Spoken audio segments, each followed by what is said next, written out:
is having an aunt in the US reducing my chances of getting the US visa? Basically, we can boil this down to anyone that has a similar question. If I have family members in the US, will that affect my chances? And the answer is always yes. Now, it doesn't have to be a negative, but this is something that the visa officers are trained to look for, right? There's a field on that DS-160 where they ask if you have any family members in the US, and that's immediate family members. If your sponsor is someone who's a family member who's in the US and you do state that in your application, they're going to know this. Why this is important is because it shows a tie to the US. You've probably all read on the internet and maybe heard in your own visa interviews, ties. You have to have ties to your home country, or you have too many ties to the US. This is basically just kind of a technical way of them saying, where are you more likely to settle down, to be drawn to start your life and your career, right? If you've got your entire family in the US, well, that's a big incentive to try to stay in the US.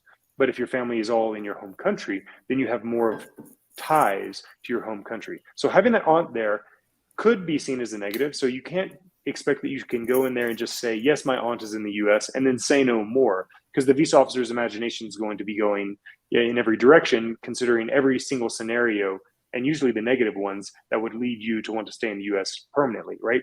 You need to follow up and let them know exactly what the situation is, right? What they're doing in the US, are they there legally? Did they arrive legally? What was their immigration path, etc.?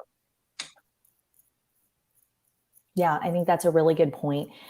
Anything that is something out of the ordinary that they're seeing will increase your chances of getting denied a visa. So again, any family in the US, it's definitely something that you will want to talk about in a very credible way.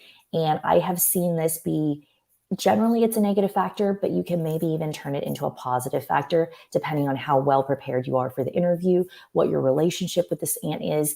Are you planning to see her when you're in the United States? All of this is about engaging with the visa officer the right way and how you explain it, which is why I think for so many of you, you may have heard of people with very similar situations, and one visa applicant will get approved, one will get denied. A lot of it has to do with their preparation for the visa interview, how they explain and advocate for themselves. And that's exactly what we do at Argo Visa in helping you prepare for this important interview.